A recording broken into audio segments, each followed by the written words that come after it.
today. 'Cause there ain't no doubt I love this land. God bless the USA.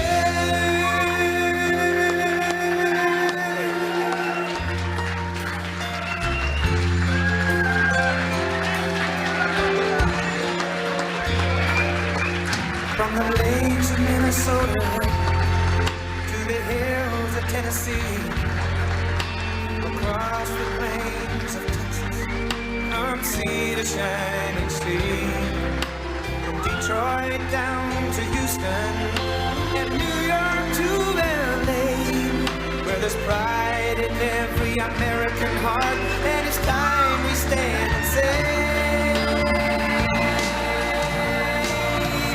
that I'm proud to be an American, where at least I know I'm free. And I won't forget the men who died, who gave that right to me.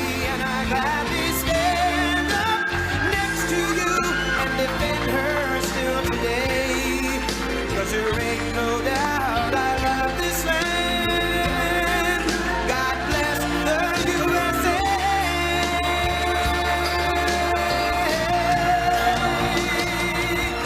And I'm proud to be an American, where at least I know I'm free.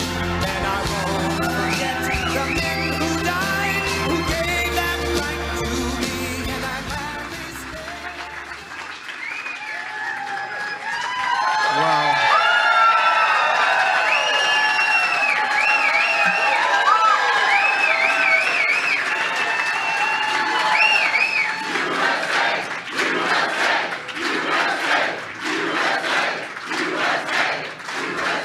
You're really fantastic, and I want to thank you very much. You really are. Thank you very much, and thank you, Bill.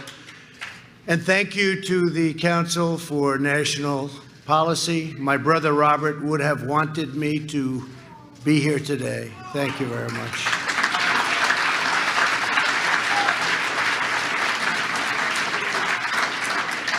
Together, we're committed to protecting the American people, preserving American values, defending America's heritage, and keeping America safe, strong, prosperous, and free.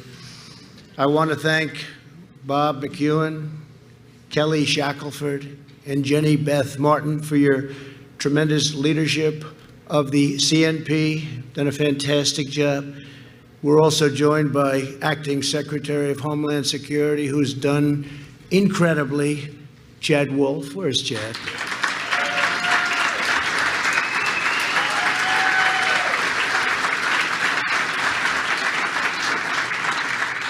Thank you very much, Chad. You're right in the heart of it, and got some big things coming. Very big things. Good job.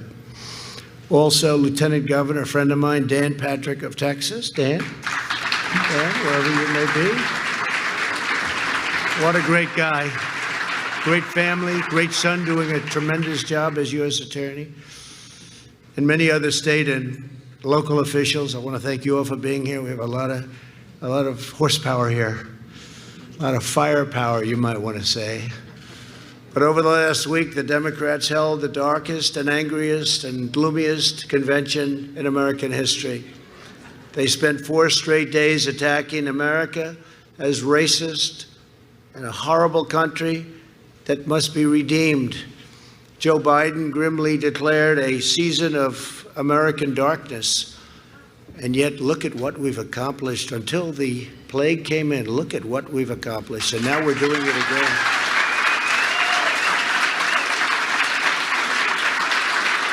It's the most successful period of time in the history of our country, from every standard. Look what we've accomplished. And now this plague comes in, and look at the way they talk. But look at what's happening, and look at how we're shooting up. We call it a super V. It's no longer a V, it's a super V. And they didn't think that could happen, and they're probably not happy about it.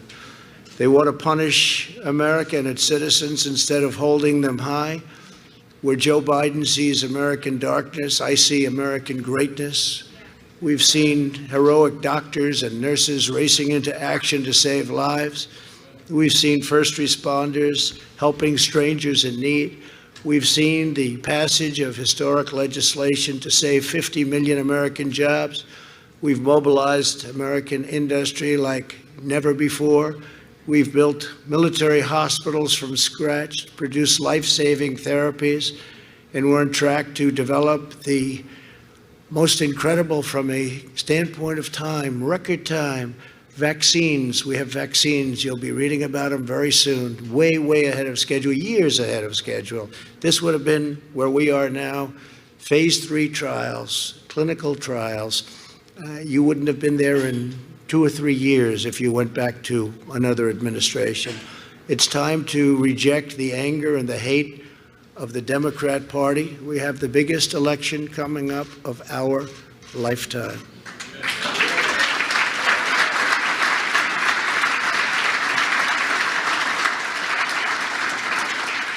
No party can lead America that spends so much time tearing down America. But the biggest part of last night's speech was what Joe Biden didn't talk about. He didn't talk about law enforcement.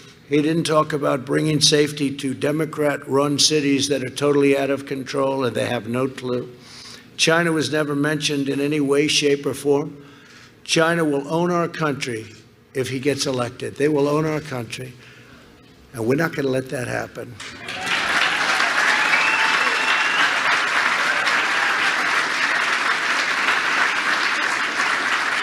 And you've seen the intelligence reports. China very much wants Joe Biden to win.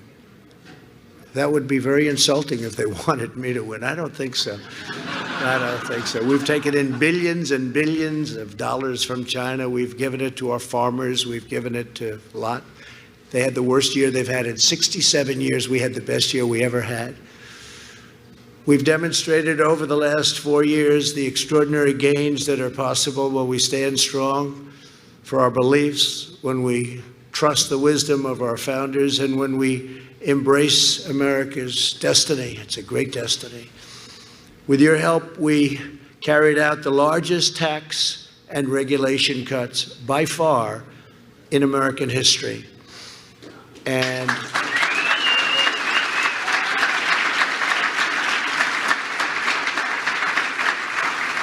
they now want to quadruple taxes, and they want to quadruple and beyond the regulation cuts. And when we say tax and we say regulation, and you say, oh, tax cuts, that's so wonderful. But the people in this room that are the heads of industry, you have some very powerful people in this room, they know that the regulation cuts may have been even more important than the biggest tax cuts we've ever had.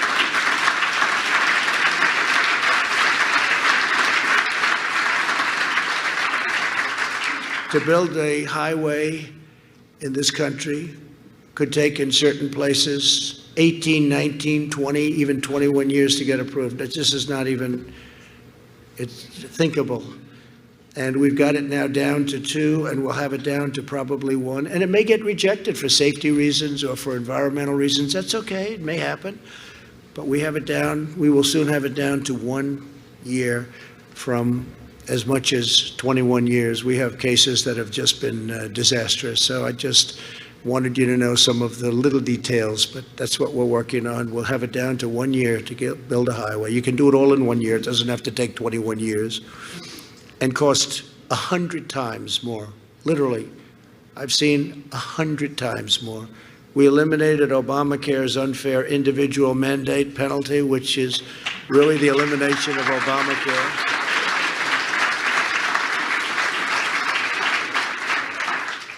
And to give to critically ill patients access to life-saving drugs, we passed a thing called, and hopefully nobody in this room will need it, but if you do, it's right to try.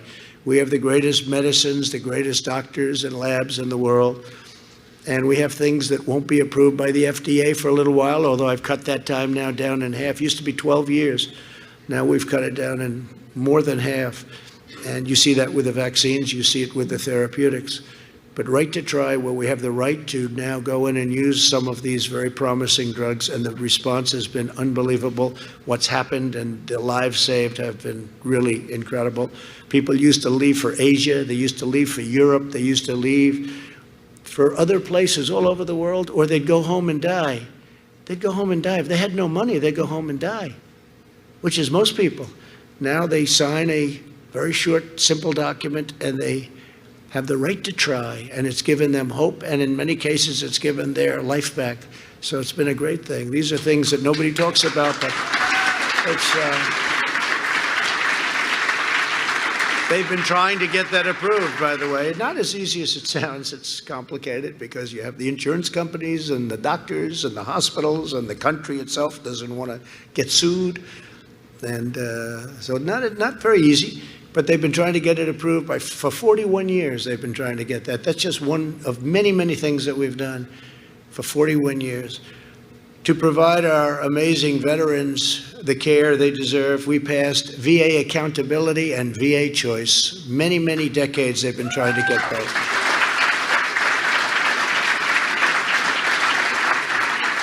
Choice meaning you wait online and you can't see a doctor, and they would wait online for a week or 2 weeks or 5 weeks. Sometimes they'd be ill and they'd end up being terminally ill by the time they saw the doctor.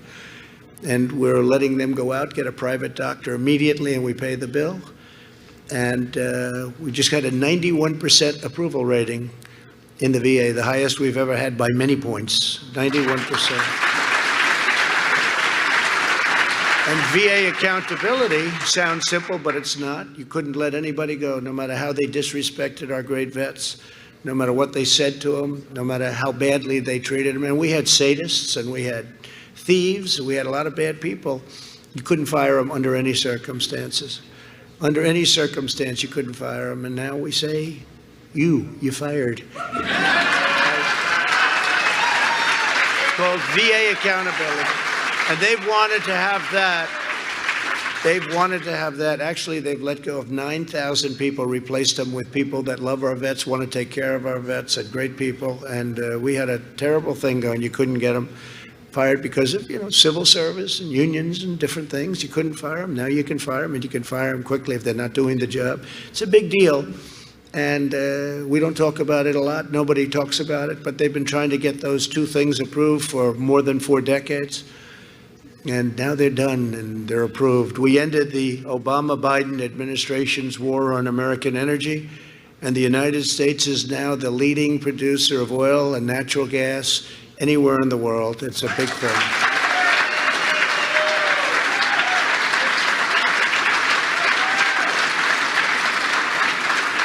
And remember this, if you look at what they're doing, Biden, he wants to end fracking, end petroleum products, end petroleum, no natural gas, no nothing, end everything, and that's it. How does that work in Texas? How does that work in Pennsylvania? I was in Pennsylvania yesterday, a place that he said he was born in, which is true, but he left when he was like 9 years old. So he left a long time ago. He left 7 decades ago. And he still calls it his home. And his real home is a place he never leaves anymore. He just never leaves. He never leaves the outskirts of that state. You'd think he'd go a little bit, it's not that far. Never leaves. We'll figure it out pretty soon, I think. But they want to end fracking, they want to end drilling, they want to end everything, they want to end all of that. So I said, think of it, they want to end oil, they want to end, and this is the way it is, guns, they want to take away Second Amendment, right? How about that? That alone should win you the election, right? That alone.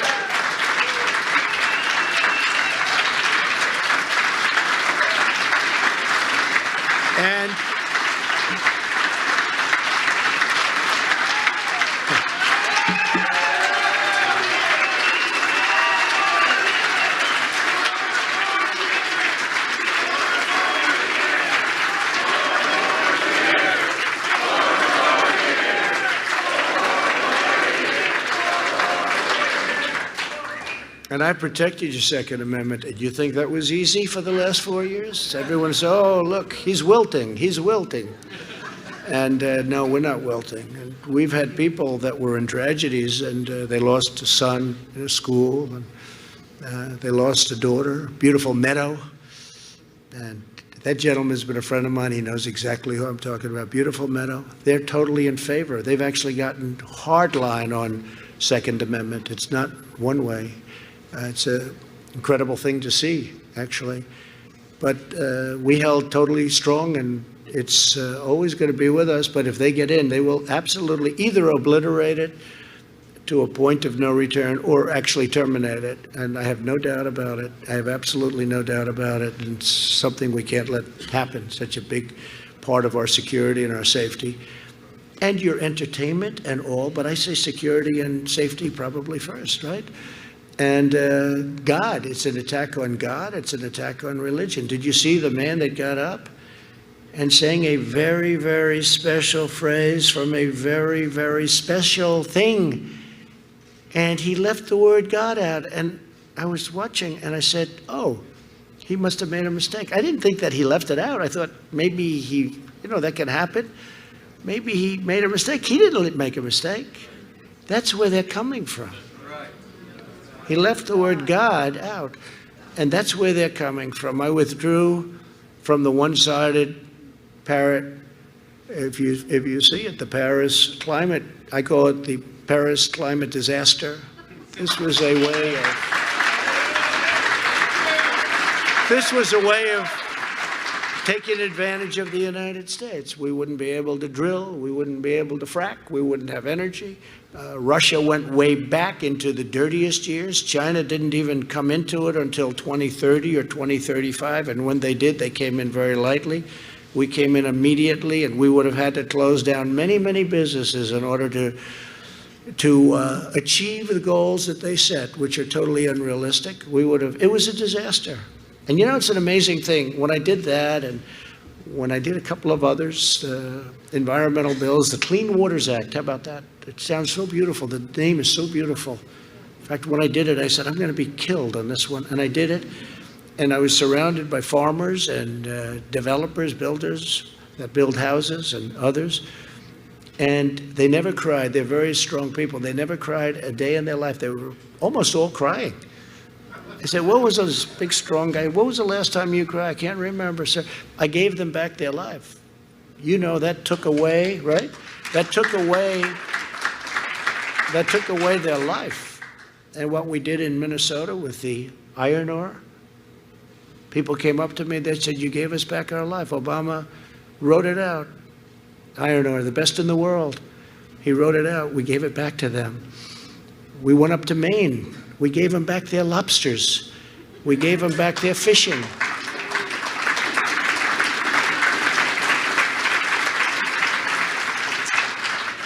5,000 square miles. Think of what that is. Take 1 mile, mile by mile, and now you add 5,000. As big as the ocean is, that was a big chunk right off the coast of Maine. Their whole thing is like lobsters and fishing, and nobody does it better. And they were not allowed. It was a monument, called a monument. I said, a monument to what? I said when I was up in Maine 2 weeks ago, I said to people that their whole life was lobster, fishing, the different things, and they're the best. I said, what happened? He said, he took away our everything. I said, how does this area compare to other areas? He said, first of all, it takes a long time to get to the other areas. This is so big. But second of all, this is the best there is in the world. And he doesn't let us use it.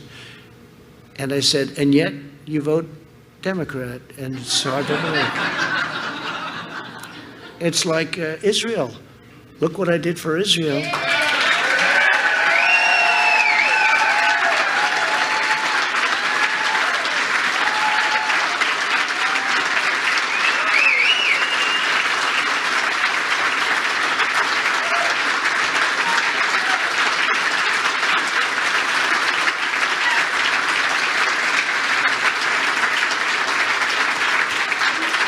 Thank you. But it's amazing to me because nobody's been worse to Israel than President Obama and Biden. Nobody's been worse. Look at the Iran deal. It's the worst thing that ever happened to Israel.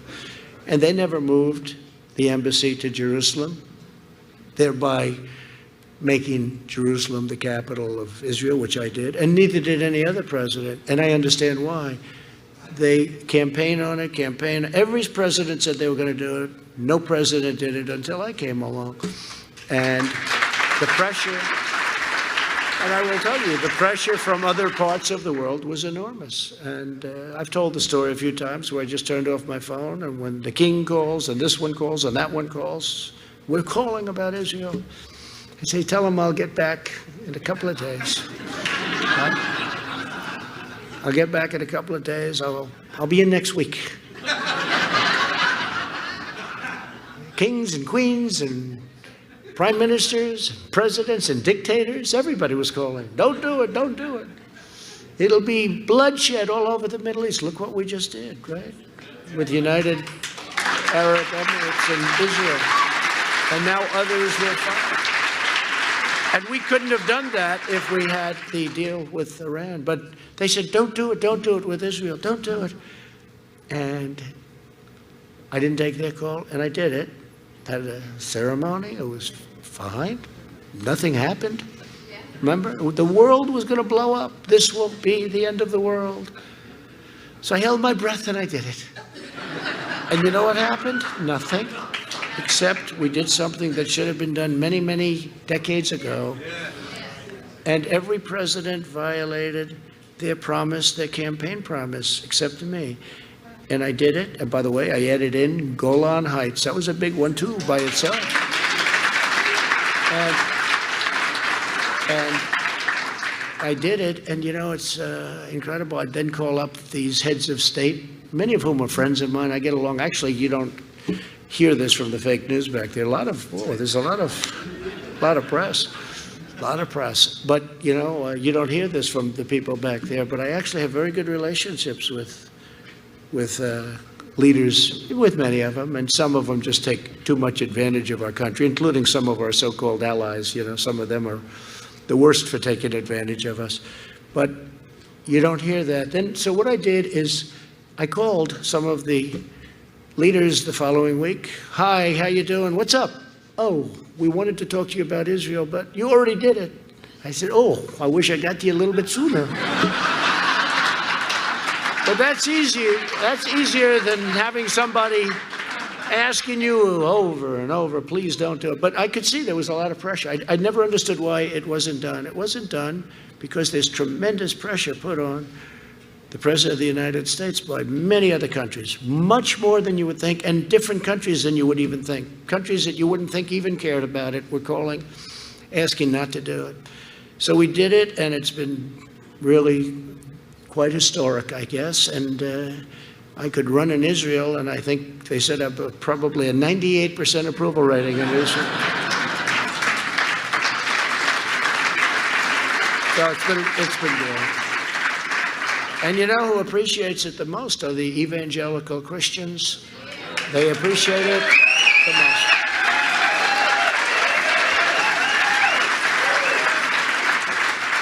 So it's been quite a that has been just by itself. That's one thing out of many, many things, but that's been quite an interesting journey. But we also took historic action to stand up to China's trade cheating and plundering. You know that. We had the best year we ever had, and they've had the worst year they've had in 67 years. I wonder why. And I don't want them to have bad years, but there's been nobody that has ripped off the United States like China for so many years. How presidents before me allowed that to happen, and especially the one just before me. And Joe Biden, with his son walking out with $1.5 billion to manage, meaning millions of dollars a year in fees, is a disgrace, okay? He's a disgrace.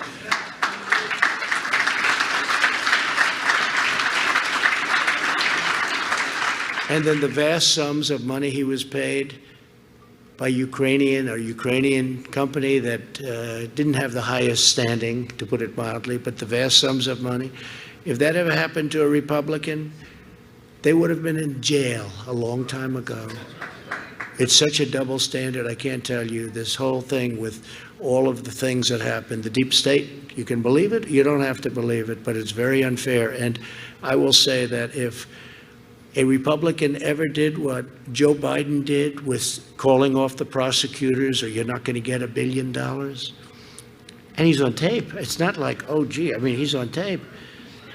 We wouldn't have had a chance. It's a disgrace. The double standard is a disgrace. And hopefully it'll be brought back to fairness. And remember this, they spied on my campaign and they got caught. They can say what they want. This FBI agent has just now, first one, admitted, that's the beginning, hopefully, of the falling castle. But he's admitted that he forged documents. He changed documents, reversing them. And he admitted it. So let's see what's going to happen over the next, hopefully, short period of time, because it's been unfair that we've had to wait so long. That was so obvious for a long time. And it should never be allowed to happen to another president again, that I can tell you. And that's for the good of the country, not for me, for the good of the country. Within 3 years, we replaced Nafta, which everybody said was impossible to do, with the brand new and really pro-America USMCA. It's a whole different ballgame. And we don't want to lose our companies to Mexico and Canada. And this puts a tremendous price tag on doing that. If they want to do that, they won't be doing that. In everything we do, my administration is fighting for the American people and delivering one victory after another. We have appointed more than 230 federal judges. We expect to be perhaps over 300 federal judges by the end of the year.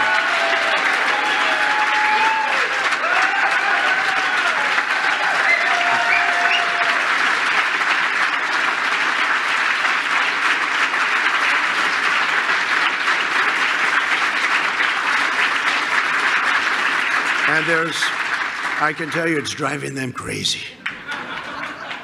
Don't forget President Obama. They say he was a great president. Well, you can't be a great president when much of what he's done we've undone. And you can't be a great president when you leave 142 empty judgeships. You know, I don't think any president's left any. You don't leave. These are very, very important things for a party. Different policies, different everything. You understand it better than anybody, the people in this room. Left us 142. First day in office, I said, how many judges do I have to appoint? Sir, you have 142. I said, you have to be kidding. 140. So I had a big head start. But we have 142. But now we will have, I think, in excess, by the time we finish, in excess of 300, including Court of Appeals. And, of course, 2 very exceptional Supreme Court justices. So, good. Really good. And remember this in terms of get out the vote.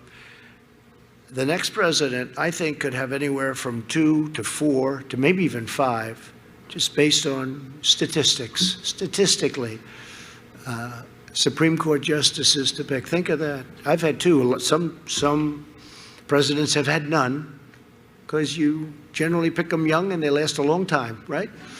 They can last a long time.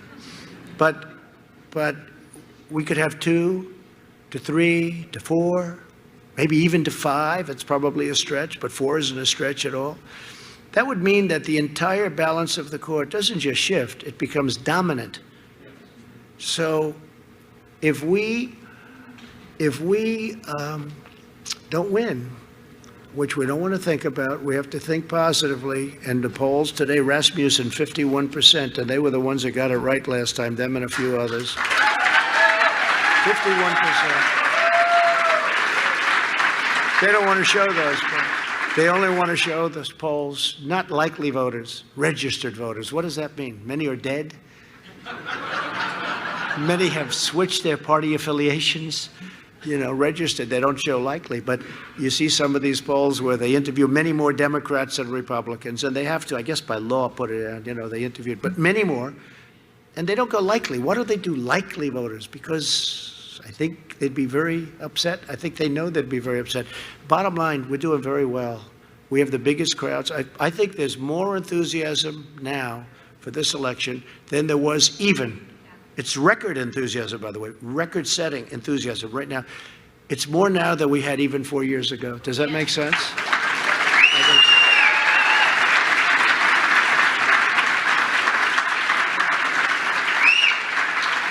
And we had the same thing 4 years ago where they say, but now we've done so much. You know, this is easier in many ways.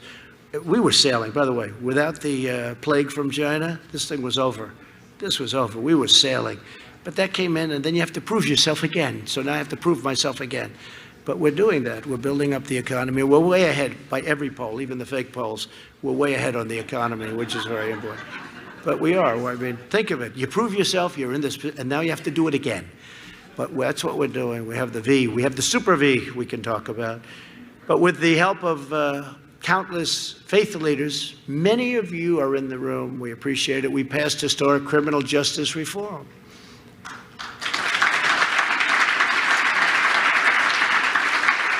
And nobody's done more for the black community or the Hispanic community than we have. Nobody. Nobody. I guess maybe Lincoln, questionable, Abraham Lincoln, but nobody has, I don't think anybody, with the possible exception of Abraham Lincoln, but nobody's done more. If you look at opportunity zones, you look at all of the things we've done, nobody's done more. After years of neglect by both parties, my administration understands that a strong nation must have strong borders.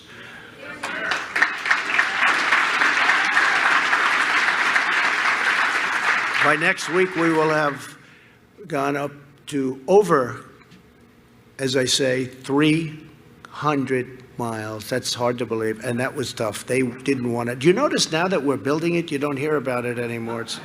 They don't want to talk about it anymore, and it's a bad issue for the Democrats because everyone knows that walls work. You know, it's interesting. No matter with all the technology and all the changes you see, you don't recognize a computer from 5 years ago. It's not even recognizable. Two things don't change, right? Walls and wheels. And you can come back. You can come back in 2,000 years from now, and two things will still be around, wheels and walls. Remember when they were saying the wall doesn't do anything? They wanted to have a drone flying around, you know, flying around enjoying, so you could watch everybody pour into our country. We've ended catch and release, one of the great scams of all time. Catch them. We catch them and release them.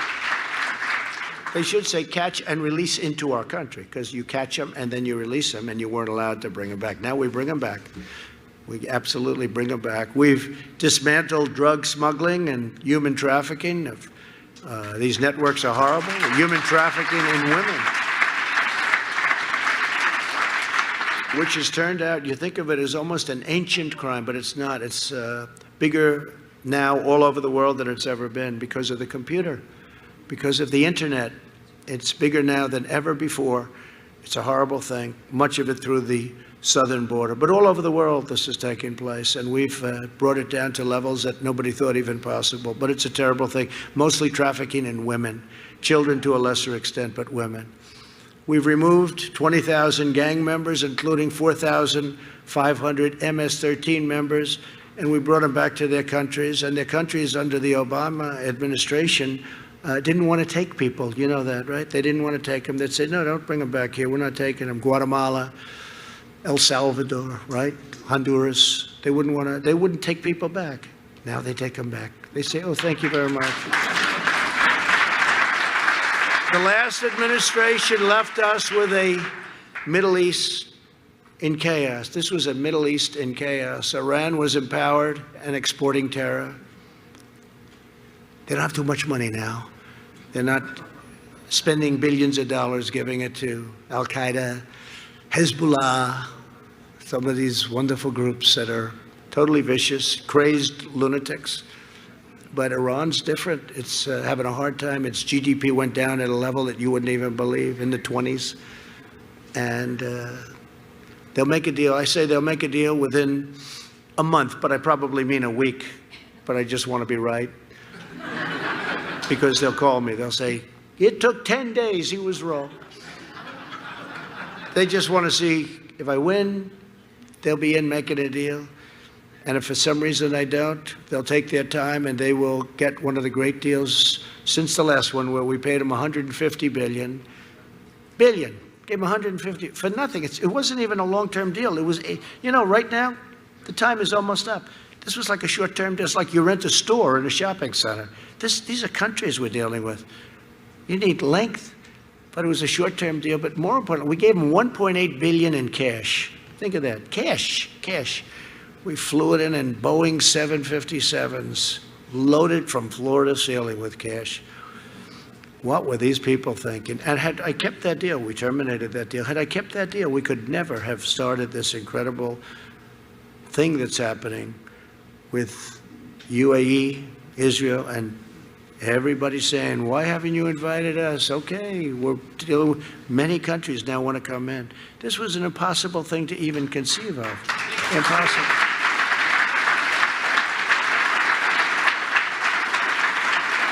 Even Tom Friedman at the New York Times gave us an A+. Can you believe it? He couldn't even believe it. I wouldn't say he's been a big fan, but the New York Times gave us the best editorial I've had. I can't even believe it. I'm surprised they did. I'm sure they've changed it by now. When somebody got in, they said, who wrote that editorial? They probably lost their job. But Tom Friedman actually wrote the editorial. It was very fair. It's true. He couldn't believe it. It's gotten great reviews from everybody. Wall Street Journal, Washington Post, can you believe that one? Everybody gave it. And we couldn't have done that deal had we stayed in this horrible deal done by John Kerry, who just had no clue as to negotiation. He never got up. They would tell him, we want this, we want this, we want this, and he'd sit there and he'd agree to everything. Sometimes you have to get up and walk. He never got up and walked. Once he rode his bicycle, remembered he was in an accident. I promised at 73 years old, I said, I'll never be riding a bicycle. He had the helmet, he had the names, the insignias all over. He had insignias like he was a 20-year-old great cyclist from France. So that delayed him about 2 months. They said, he just got hurt in a bicycle accident. What? It's not a good accident when you're... So I promised I wouldn't do that. I might get hurt, but I'm not getting hurt riding a bicycle. But if you look at the Obama administration, ISIS was rampaging all over. I've defeated 100% of the ISIS caliphate in Iraq and Syria.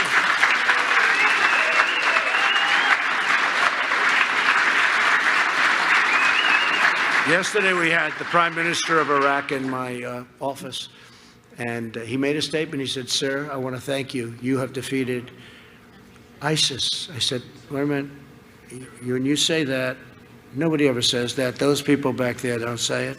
What do you mean by that? He said, you. I said, do you mean Obama? Do you mean the United States? Sir, Obama, it was a disaster. When you took over, ISIS was in 30% of our country. You came in and you defeated. I said, would you please go public with that? So he said, I would. He would. But it's true. I mean, we defeated 100% of the caliphate. And we turned it all around. We rebuilt the United States military, $2.5 trillion. We have a brand new, beautiful military.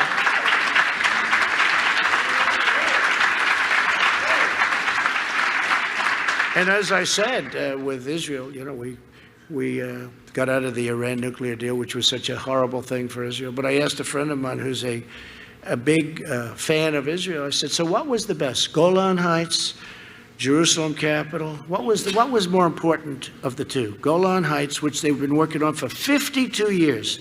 Recognition of Golan Heights for Israel, right? 52 years. Planes would fly in. They'd have summits every year or two. Planes would fly in. They'd talk, and keep talking. 2 days later, the planes would fly out. Then they'd meet 2 years later. 52 years they went through that. I got it done immediately. I said, which is more important, Golan Heights or Jerusalem capital? I said, neither. I said, what do you mean neither? He said, the most important is when you withdrew from that horrible and very dangerous Iran nuclear deal. That was the greatest thing you did for Israel. It's very interesting. And I said, I agree. I actually said, I said, I agree. We imposed the toughest ever U.S. sanctions on Iran. And this week we invoked the snapback provisions to restore virtually all of the previously suspended UN sanctions. We snapped it back. It's a good term. The founder and leader of ISIS, al-Baghdadi, is dead. We called him.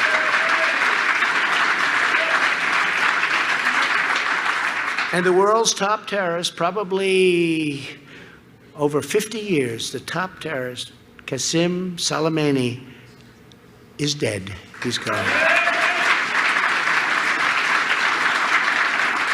But the more success that we've achieved, the more unhinged the radical left has become. Anarchists and violent mobs have rioted in our Democrat-run cities, attacking our police and tearing down statues. And as you know, I signed a clause. I got an old bill, you know, when they used to do powerful things, when they knew what the hell they were doing. I took an old bill and I gave a nice, beautiful, brand new executive order. It says very easily, could you imagine getting this today? You rip down a statue, a federal statue, you go to jail, prison, they use the term prison, you go to prison for 10 years. Stop. And I remember there was a big march on Washington. They were coming in to knock a lot of statues down. And they even had Thomas Jefferson planned. That was in their planning. No thanks. George Washington. They were even thinking about Lincoln. You know, Lincoln did sort of a pretty good job, right? But they were talking about anybody. I don't even know if they knew what they were doing. They're just wild and out of control. But I signed this, 10 years in prison if you knock down a statue. We have people right now in jail that are going to trial, by the way, and that was from previous to me signing it. But if you remember, that was a big thing 2.5 months ago. You know when I signed it? 2.5 months ago. 2.5 months ago I signed it. We haven't had a problem since. They say, you know, we want to knock down that statue, but you know, 10 years, let's see, 10 years, that's a lot of time. That's a lot of time. Which tells you that, you know, laws, if properly utilized, can stop all of this madness. And that's why we have to give our great police back their dignity and their power.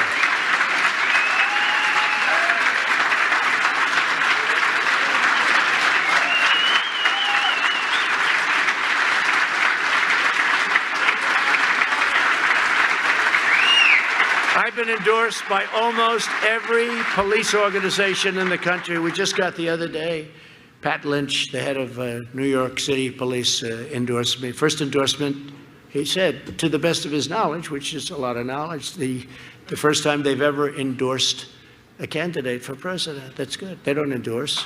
The first time ever. All the sheriffs in Florida. Dan can tell you all of the law enforcement in Texas, right? All of the law enforcement in Texas, Dan, so it's good. And just about everywhere we have tremendous support. And you're always going to have bad apples, by the way. You get some bad apples, and you're going to have it probably in this room. We might have one or two, but you have bad apples. But these are great people that do a phenomenal job that actually are appreciated by the public. By the public, they're appreciated, and they're loved, and they're respected. And the public doesn't want to happen what's happening to our police. They took away their dignity. They took away their right to do the job that they want to do. And they're doing the job now. And for me, they do the job. And you look at most cities in our country, you know, crime is actually down. You look at Chicago and you say, how's that possible? You look at New York, what's happened just in a short period of time.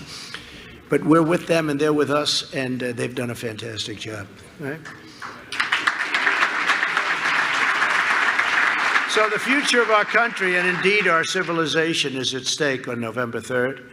Earlier this summer, murders rose by 29% in New York City, 33% in Philadelphia, 53% in Chicago, 133% in Minneapolis. These are all Democrat-run places. These are Democrat-run, I might say radical left Democrat in some cases. But these are people that don't have any clue what they're doing. They have no idea. I don't even think they know that it's bad what's going on. You know, you'd almost say they're trying to defend it. It's incredible to hear them. But that's why I launched Operation Legend, which has led to the arrest of 1,500 criminals since July. And the radical left spent 4 years trying to illegally overturn the last election. They're still trying to overturn Hillary Clinton. Remember the Hillary Clinton, will you honor the election? Right? The results of the election. That was Hillary Clinton. And she should have asked that question to herself. She's like a crazed lunatic. She's a lunatic.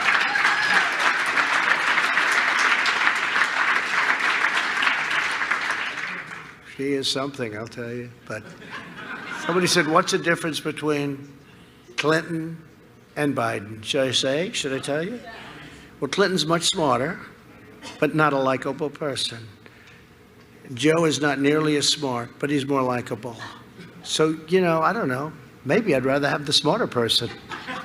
Who cares about personality, right? But that's the difference. Very simple, isn't it, huh? It's a very simple thing. But that's why we have to win. We have to win.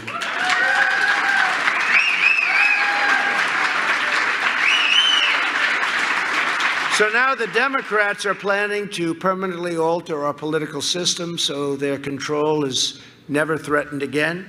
They want to pack the court with radical left justices, abolish the filibuster, which frankly, I wish we did it because I said they're going to do it, so we might as well get there first. But I couldn't get a couple of people to go along with me. But, you know, my attitude was Schumer's going to do it. They all said, no, he'll never do that. He'll never do it. Guess what? They're doing it. They're doing it. And as much as we've done more than anybody has ever done in 3.5 years. But you know what? As much as we've done, we would have done more had we done that. Because getting those extra 10 votes was almost impossible with these people. Almost impossible. So I wish we had done it. I wanted to do it, but we had some obstacles. They want to grant mass amnesty for millions of people, and citizenship they want to give to many million illegal aliens, probably about 11 million at least, and they want to abolish voter ID. They want to abolish voter ID. To get into the DNC convention last night, you needed an ID with your picture on it. Now, what does that tell you about? No, to get in last night, a friend of mine who happened to be there, I said, why were you there? And, no, very political person. But shows me, he said, here's the ID. It's got my picture. It's like the most incredible. It's a disgrace. There's only one reason they don't want voter ID, and that's because they want to cheat. That's all. It cannot be anything else. I mean, you have it on everything. You have it on driver's licenses. You have it on everything, just about. And the only one they don't want it on is a vote, which is the most important thing you have is your vote. And they don't want it. And we have it in some states, Indiana. You know, we have some great, really, voter ID. They want to abolish it where it is and never allow it to happen again. And that's only a bad thing. That's only a bad thing. To everyone in this room, your organization was formed at a time when conservatives led the fight to turn back the tide of communism abroad, communism here. It's a very important organization. Now Americans must rally to turn back the radical left socialists and Marxists right here at home. And you see that when you see these people rioting in Portland, when you see the anger, the craziness. These people are crazy. They're crazy. And we won't let it go on much longer, by the way, because, you know, they're supposed to police their own town, but we're not going to let it go on much longer.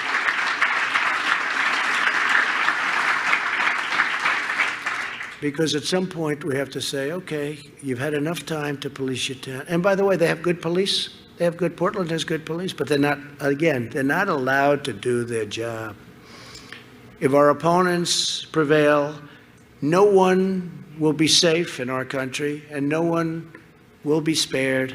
No one will be spared, including the people that help fund. They think they're going to be best pals. They're not going to be best pals. They'll be terminated just like many others. I'm the only thing standing between the American dream and total anarchy, madness, and chaos. And that's what it is. I'm representing you. I'm just here. And I'm not sure it's an enviable position, but that's what it is. That's what it is.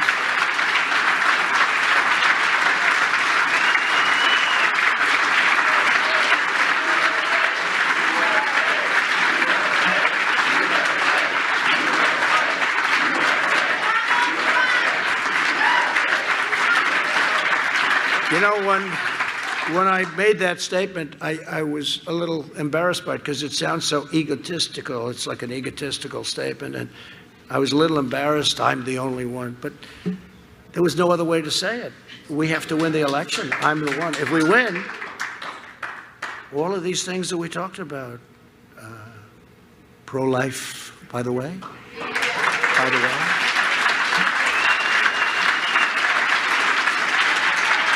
Second Amendment, by the way.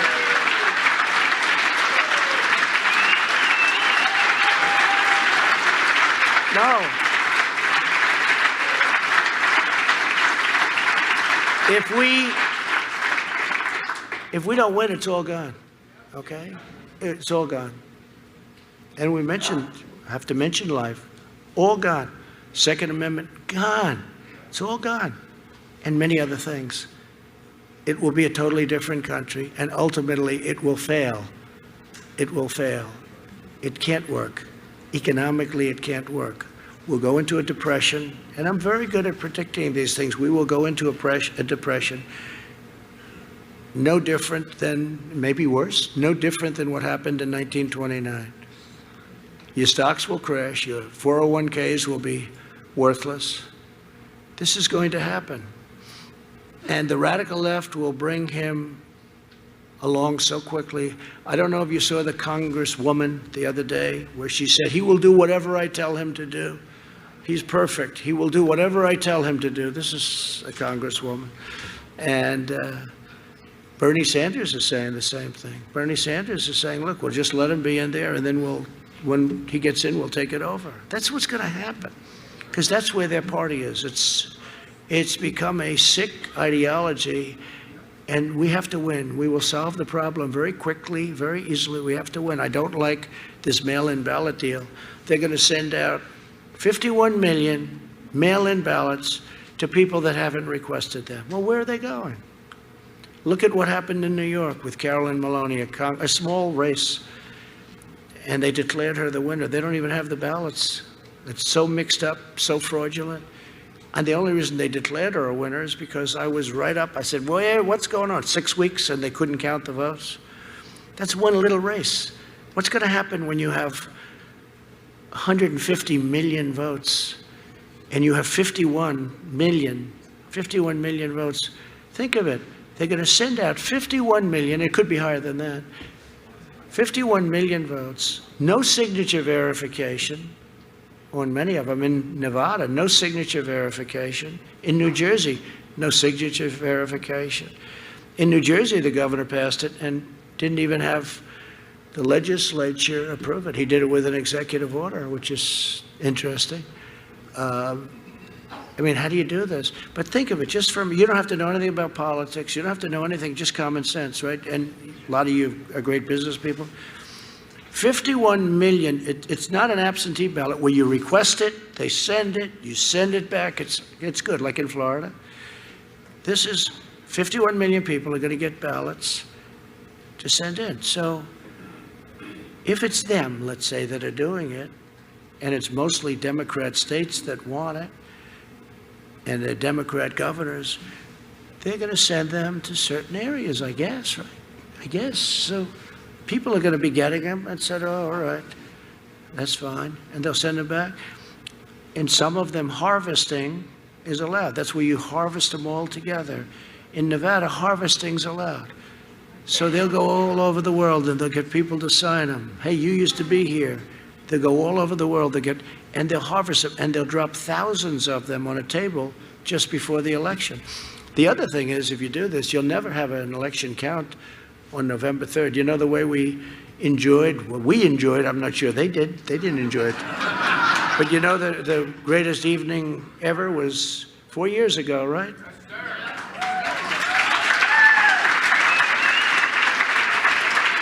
And that night, 4 years ago, that was an extraordinary night. But we knew that night. In fact, we really knew before 9 o'clock, even though it took like 2 o'clock to call it. They refused to call Pennsylvania, which we had. If we lost every single vote, right? Remember, there was 2 points, 2 left. And 2 points left.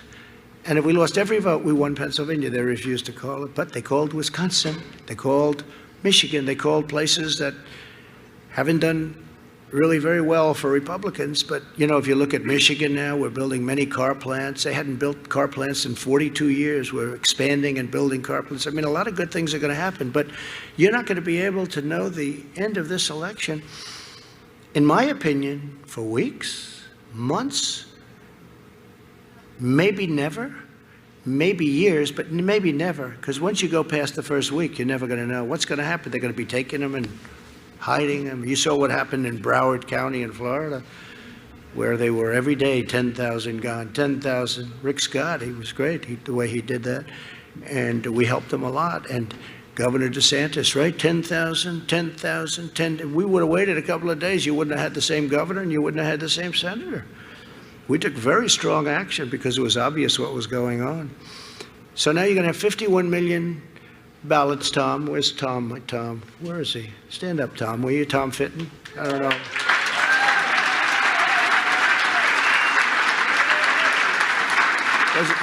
It's Judicial Watch. They do a fantastic. I don't know if everyone agrees, but I do. They do a fantastic job. I wish he had more help. I mean, honestly, I wish he had more help. But it's not easy beating a system that's been in place for many, many years, right? Many, many years it's been in place, and it's sad. But 51 million votes, it's being sent, and nobody knows who's getting them. And what happens if you send them to an all-Democrat area but not to an all-Republican area? How do you win an election? This is really a very serious problem. This is beyond me. This is not to say me or this is about all of us. This is about the country. This is about the country. It could happen the other way, too. I mean, it could happen the other way, too. I don't think it will happen the other way. I don't think it will. But I think this is a very disgraceful situation. I really don't think that you're going to know anything on the evening, anything meaningful or anything real on the evening of November 3rd. I don't think you're going to know anything. You're not going to know what happened. I don't think you'll know 2 weeks later. I don't think you'll know 4 weeks later. And I don't know what's going to happen. You know, there's a theory that if you don't have it by the end of the year, crazy Nancy Pelosi would become president. You know that, right? No, think of that. Think of that. There's that mad theory, too. You have heard that theory. Now, I don't know if it's a theory or a fact, but I said, that's not good. That's not good. No, there is a theory that if you don't have it, and that's part of their whole act, that if you don't have a choice, that the Speaker of the House becomes president. And that, I think, goes into effect either on the 20th or the 1st. And put that in the hopper, add that to everything else. It's a disgrace. They know it's filthy, dirty. Paterson, New Jersey, Virginia, New York, many, many cases all over the country. Just recent, I'm talking about recently. And it's not even the post office, although the mailmen become very popular people, I have to tell you that. That's happened too. That's happened too, even mailmen. But think about what they're doing to our country when they do this. We voted in World War I. We voted in World War II. And now we can't vote anymore. And you know, that's still a long time away. The pandemic is, if you look at Florida, if you look at Arizona, you look at California, those numbers are going down very rapidly. Many states have very little problem. You know, you look at a map now, it's largely really in good shape. I mean, I'm going to talk about it in my speech on Thursday. We've done a great job. We have not been recognized for what we've done. We've done a great job.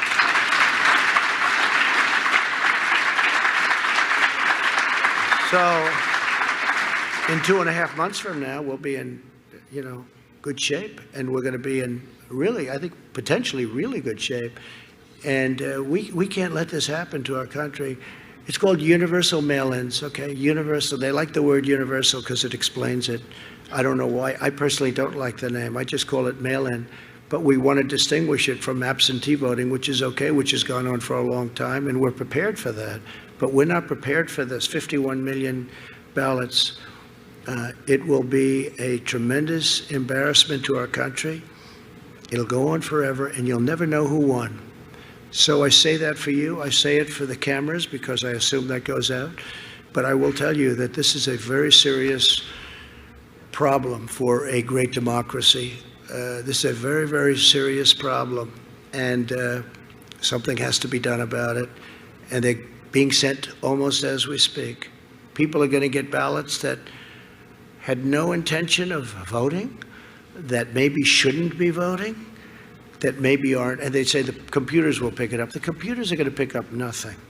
They're going to pick up nothing. You'll have double voting where they send in a ballot and then they'll go and vote.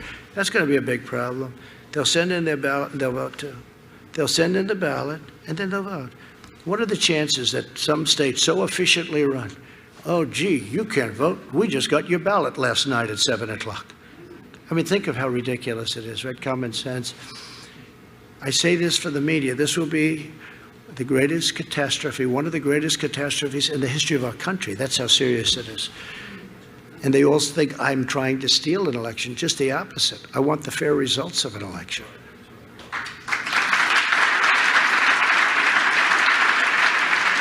So the damage that they inflict will not just last a year or an election cycle.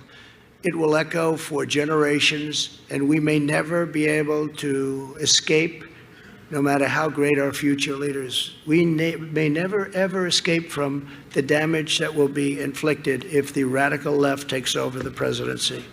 We may never be able, remember the Supreme Court, but we may never be able to do it. It'll be too late. The country will go down so far that you'll never, ever, I don't care who you are, be able to bring it back. There's now a major American political party that supports decriminalizing illegal border crossings, abolishing cash bail. You kill somebody, no bail. They want to close all prisons, outlaw American energy, confiscate your guns, force taxpayers to finance late-term abortion. They want to ban charter schools, abolish school choice, destroy our beautiful suburbs. They want to destroy, I have done more for suburbia, where they talk about the suburban woman. Will she vote for Trump? If she doesn't, I mean, what is she doing? They want to force low-income housing into suburbia. And now the one that wants to do it is Cory Booker. Cory Booker's a disaster. You saw him running for president. He eventually quit when he started getting below 1%. How about all these people? How about Kamala? Kamala runs. She's sort of one of the favorites. And she goes from 15 to 13 to 12 to 9 to 7, 5, 4, about 1 she got out. She didn't even get to Iowa. She never got there. She didn't want to take a vote. That's how bad she was. Don't you want to pick a person that's gone in the opposite direction? I mean, seriously, that's like a free call. But there's something that's not good going on there. I don't think it was a good choice. It was my #1 draft pick. I did say that. They said, how do you like the choice? I said, that was my #1 draft pick. But I meant from my standpoint. But think of it, she was one of the favorites, and she went down like a rock. So it's one of those things. I believe it's one of the worst things going on now is the abolition of police, or even the partial abolition of police. So we have to expose this dangerous left-wing movement. We must defeat it, and with an optimistic vision for America's future, we can be greater than ever before. We will be greater than ever before. With your help, that's exactly what we're going to do. We'll once again build the greatest economy in history. We had it. We had to let it go to save millions of lives, and now we're building it again. We'll fully restore America's manufacturing independence, bring home our critical supply chains, and permanently end our reliance on China. We're going to lower drug prices.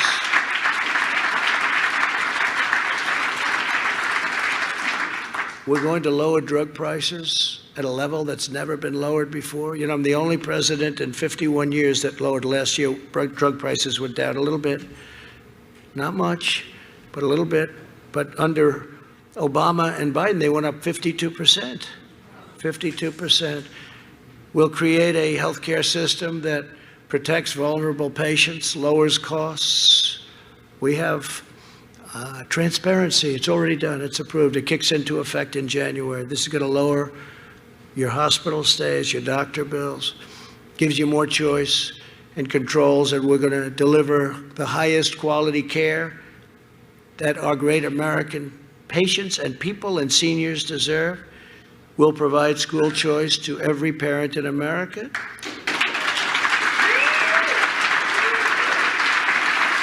We'll appoint more conservative judges and justices.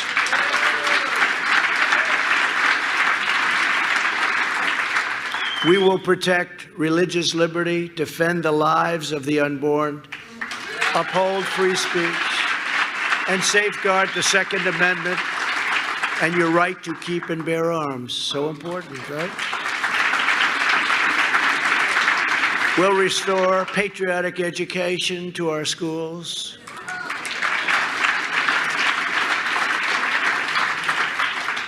I mean, what they're teaching students today is incredible. They come home, it's like a different world.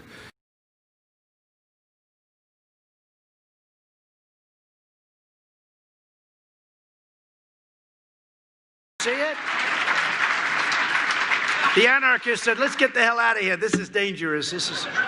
The anarchists left. No, that was one very tough, great area. We love that area. I know it very well. They started surrounding it. They were all set. They had the ropes going, the whole deal, and all of a sudden they said, let's get out of here. Great. Christopher Columbus. Can you believe it? Christopher Columbus. We will restore patriotic education to our schools and teach our children to love their country, honor our history, and respect our great American flag.